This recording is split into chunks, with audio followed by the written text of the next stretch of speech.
Taste ಇದೆ. ಚೆನ್ನಾಗಿದೆ, smell ತುಂಬಾ ಚೆನ್ನಾಗಿ ಬರ್ತಾ ಉಂಟು.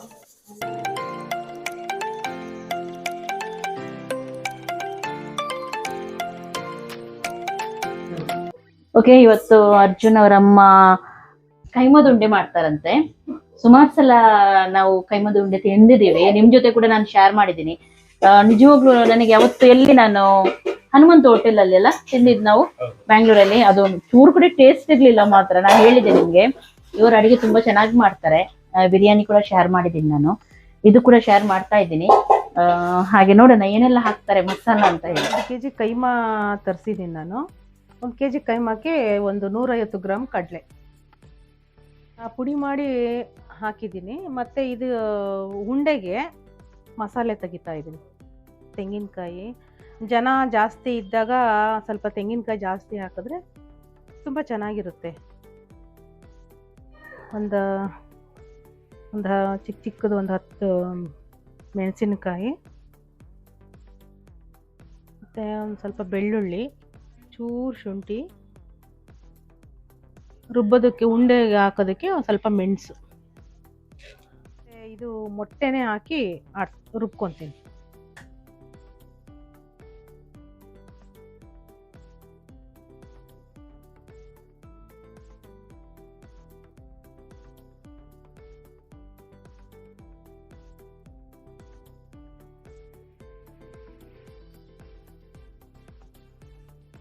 ಇದು ಉಂಡೆಗೆ.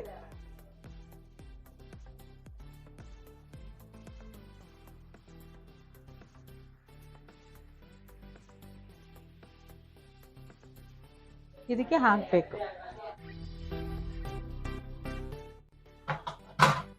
ನೋಡಿ, ಕೆಲವರು ಏನ್ ಮಾಡ್ತಾರೆ, ಹೊರಗಡೆಯಿಂದನೇ ಕೀಮೋ ಎಲ್ಲ ಮಾಡಿ ತಗೊಂಡ್ ಬರ್ತಾರೆ. ಮನೆಯಲ್ಲಿ ನಾವು ಈಸಿಯಾಗಿ ಮಿಕ್ಸಿಯಲ್ಲೇ ಮಾಡ್ಬೋದು ನೋಡಿ. ಅವಾಗ ಟೈಮ್ ಕೂಡ ಉಳಿಯುತ್ತೆ, ಹಣ ಕೂಡ ಉಳಿಯುತ್ತೆ ಅಲ್ಲ. ಹೌದು,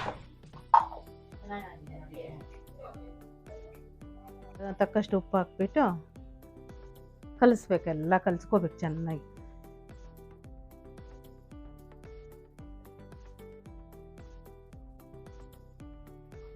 ಓಕೆ, ಚೆನ್ನಾಗಿ ಅದನ್ನ ಮಿಕ್ಸ್ ಮಾಡ್ತಾ ಇದ್ದಾರೆ ಇವಾಗ. ಅಂದ್ರೆ ಅದ್ರಲ್ಲಿ ನೀರು ಇರಬಾರ್ದಲ್ಲ, ಉಂಡೆ ಕಟ್ಲಿಕ್ಕೆ ಕರೆಕ್ಟ್ ಆಗಿ ಬರ್ಬೇಕು ನಮ್ಗೆ. ನಾನು ಅದಕ್ಕೆ ನೀರ್ ಬದಲು ಏನ್ ಮಾಡಿದೀನಿ, ನೀರು ಇದು ಸ್ವಲ್ಪ ತೆಂಗಿನಕಾಯಿ ಹಾಕಿದೀನಿ ನಾನು ಆಡ್ಸೋದಕ್ಕೆ, ಇದಕ್ಕೆ ಉಂಡೆಗೆ. ಅದಕ್ಕೆ ಈ ಮೊಟ್ಟೆ ಬರುತ್ತೆ ನೋಡಿ, ಮೊಟ್ಟೆ ಹಾಕಿದೀನಿ. ಅದಕ್ಕೆ ಮೊಟ್ಟೆ ಹಾಕಿ ರುಬ್ಬಿದ್ರೆ ಅದು ನೀರ್ ತರನೇ ಇರುತ್ತಲ್ವಾ, ಅದಕ್ಕೆ ಎರಡು ಹೊಂದ್ಕೊಳ್ಳುತ್ತೆ ಚೆನ್ನಾಗಿ. ನೀರ್ ಹಾಕ್ಬಿಟ್ರೆ ಉಂಡೆ ಹೊಡೆದೋಗ್ಬಿಡುತ್ತೆ, ಚೆನ್ನಾಗಿರಲ್ಲ. ನಮಗೆಲ್ಲ ಇದು ಹೊಸತ್ತು, ನಾವು ಮಾಡೋದು ಸ್ವಲ್ಪ ಬೇರೆ ರೀತಿ ಇರುತ್ತೆ, ಇಲ್ಲಿ ಇವರು ಮಾಡೋದು ಸ್ವಲ್ಪ ಬೇರೆ ರೀತಿ ಇರುತ್ತೆ. ಇವತ್ತಿನ ನೋಡಿ ಹಿಂಗಿರುತ್ತೆ ಅಂತ. ನೀವು ಇದು ಹಾಕುದಲ್ಲ ಹಾಗಾದ್ರೆ, ಪುಟಾಣಿ ಕಡ್ಲೆ ಹಾಕೋದು ಅದಕ್ಕೆ. ನೀವು ಯಾವ್ದು ಹಾಕ್ತೀರಾ?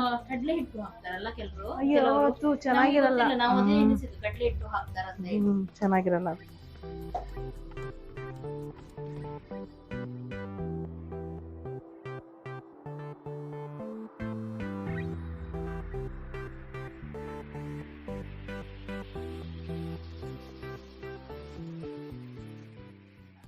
ಕೈಮಾ ಉಂಡೆಗೆ ಎಲ್ಲ ರೆಡಿ ಆಯ್ತು. ಇವಾಗ ಸಾಂಬಾರ್ಗೆ ರೆಡಿ ಮಾಡ್ತಾ ಇದ್ದೀನಿ.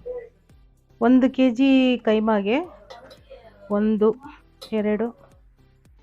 2.5 ಖಾರದ ಪುಡಿ, 1, 2, 2.5 ಈರುಳ್ಳಿ, ಒಂದು ಇಷ್ಟು ದಪ್ಪದ್ದು 3 ಪೀಸು. ಯಾಕೆಂದರೆ ಜನ ಜಾಸ್ತಿ ಇದೀವಲ್ಲ, ಸಾಂಬಾರು ಜಾಸ್ತಿ ಆಗಬೇಕು ಅದಕ್ಕೆ. ಮತ್ತು ಬೆಳ್ಳುಳ್ಳಿ, ಒಂದು 3 ಗೆಡ್ಡೆ ಬೆಳ್ಳುಳ್ಳಿ, ಮತ್ತು ಶುಂಠಿ, ಇಷ್ಟು ದಪ್ಪ ಶುಂಠಿ, ನಿಂಬೆಹಣ್ಣು ಗಾತ್ರ. ಇವಾಗ ಈ ಮಸಾಲೆ ಹಾಡ್ಸೋಣ. ಆಮೇಲೆ ಕೊತ್ತಂಬರಿ ಸೊಪ್ಪು ಇದೆಲ್ಲ ಹಾಕಿ ಹಾಡ್ಸೋಣ. ಇವಾಗ ಆಯಿಲ್ ಹಾಕ್ತಾ ಇದ್ದೀನಿ ಸ್ವಲ್ಪ. ಈರುಳ್ಳಿ ಒಗ್ಗರಣೆಗೆ 1 ಸ್ಪೂನು ಅರಿಶಿನ ಹಾಕೋದು. ಮಟನ್ ಚರ್ಬಿ ಇರುತ್ತಲ್ಲ, ಅದನ್ನು ಸ್ವಲ್ಪ ಇದೆ ಹಾಕ್ತೀನಿ.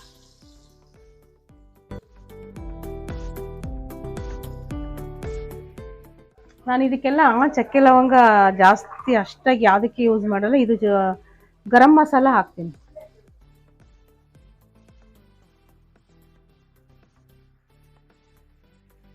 ಆರಿಸಿಟ್ಟಿರೋ ಮಸಾಲೆ ಹಾಕ್ತೀನಿ.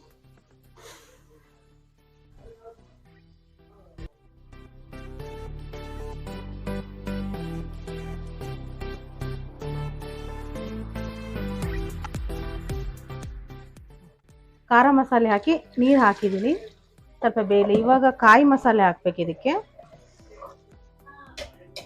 ಇದು ಸ್ವಲ್ಪ ಬೇಯಲಿ ಚೆನ್ನಾಗಿ. ಅಷ್ಟೊತ್ತಿಗೆ ಮಸಾಲೆ ರೆಡಿ ಮಾಡ್ಕೊತೀನಿ. ಕಾಯಿ ಮಸಾಲೆ ಒಂದು ತೆಂಗಿನಕಾಯಿ, ಒಂದು ಮುಕ್ಕಾಲು ಹೋಳು ತೆಂಗಿನಕಾಯಿ ಇದೆ. ಕಾಯಿ ಮಸಾಲೆ ಇದಕ್ಕೆ ಮತ್ತು ಇದು ಗಸಗಸೆ ಹಾಕಬೇಕು ಸ್ವಲ್ಪ. ಒಂದು 2 ಚಿಕ್ಕ ಸ್ಪೂನಲ್ಲಿ 2 ಸ್ಪೂನು ಗಸಗಸೆ. ಒಂಚೂರು ಬಿಸಿ ಮಾಡ್ಕೋಬೇಕು.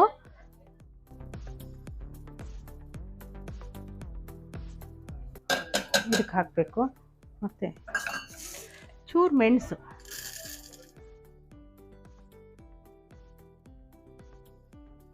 ಇದು ಟೊಮೆಟೊ, 2 ಟೊಮೆಟೊ ಹಾಕೋದು. ರುಬ್ಬಿದ್ದೆಲ್ಲ ಆಯಿತು. ಇವಾಗ ಎಲ್ಲ ಮಿಕ್ಸ್ ಮಾಡ್ಕೊಳ್ಳೋದು. ಈಗ ಎಷ್ಟು ನೀರು ಬೇಕೋ ಇನ್ನೊಂದು ಸ್ವಲ್ಪ ಸೇರಿಸ್ಕೊಳಂಗಿದ್ರೆ ಸೇರಿಸ್ಕೋಬೋದು. ಗಟ್ಟಿ ಆಯಿತು, ಸ್ವಲ್ಪ ನೀರು ಹಾಕ್ಬೋದು. ರುಚಿಗೆ ತಕ್ಕಷ್ಟು ಉಪ್ಪು. ಕುದಿ ಬರುವಾಗ ಇದನ್ನು ಉಂಡೆ ಹಾಕಬೇಕು. ಅಲ್ಲಿವರೆಗೂ ಸ್ವಲ್ಪ ಕುದಿ ಬರಲಿ. ಚೆನ್ನಾಗಿ ಕುದೀತಾ ಇದೆ. ಇವಾಗ ಉಂಡೆ ಹಾಕೋಣ.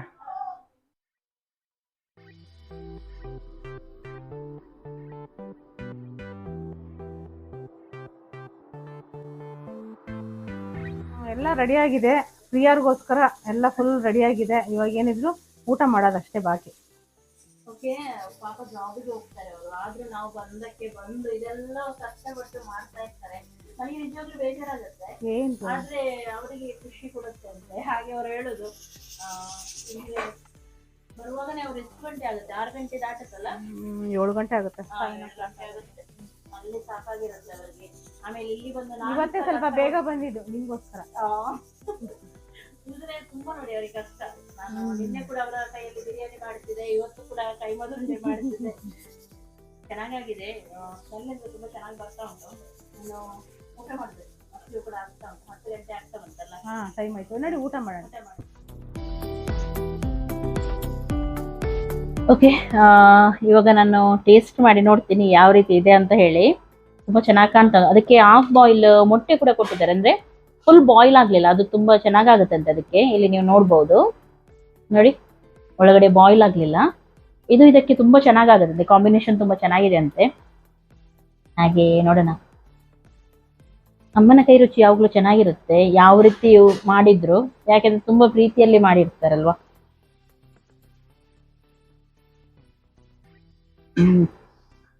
ಚೆನ್ನಾಗಿದೆ ಸಾರು.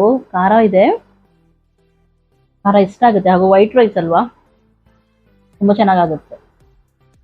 ನಾವು ಹೆಚ್ಚಾಗಿ ಬಾಯ್ಲ್ಡ್ ರೈಸ್ ಊಟ ಮಾಡೋದು. ವೈಟ್ ರೈಸ್ಗೆ ತುಂಬಾ ಚೆನ್ನಾಗಾಗುತ್ತೆ ಇದು. ಚೆನ್ನಾಗಿದೆ ಸಾರು. ನೋಡ್ಬೋದು ಚೆನ್ನಾಗಿ ಬೆಂದಿದೆ ಇದು ನೋಡಿ.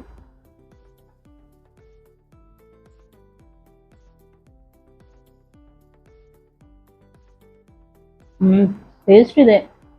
ನಿಜ ಹೇಳೋದು, ಇದು ಟೇಸ್ಟ್ ಇದೆ.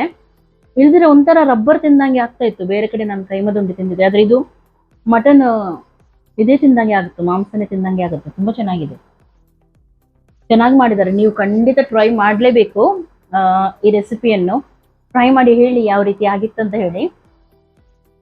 ಹಾಗೂ ಇನ್ನು ಕೂಡ ಒಳ್ಳೆ ಒಳ್ಳೆ ರೆಸಿಪಿ ಅವರ ಚಾನಲ್ ಅಲ್ಲಿ ಕೂಡ ಅವರು ಆಗ್ತಾ ಇರ್ತಾರೆ.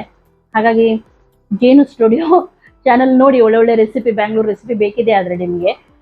ಓಕೆ, ಇನ್ನು ನಾನು ಊಟ ಮಾಡ್ತೀನಿ. ಇವತ್ತಿನ ಈ ರೆಸಿಪಿ ನಿಮ್ಗೆ ಇಷ್ಟ ಆಯ್ತು ಅಂತಂದ್ರೆ ಲೈಕ್ ಮಾಡಿ, ಶೇರ್ ಮಾಡಿ, ಸಬ್ಸ್ಕ್ರೈಬ್ ಮಾಡಿ. ಎಲ್ಲರಿಗೂ ಟೇಕ್ ಕೇರ್. ಬಾಯ್ ಬಾಯ್.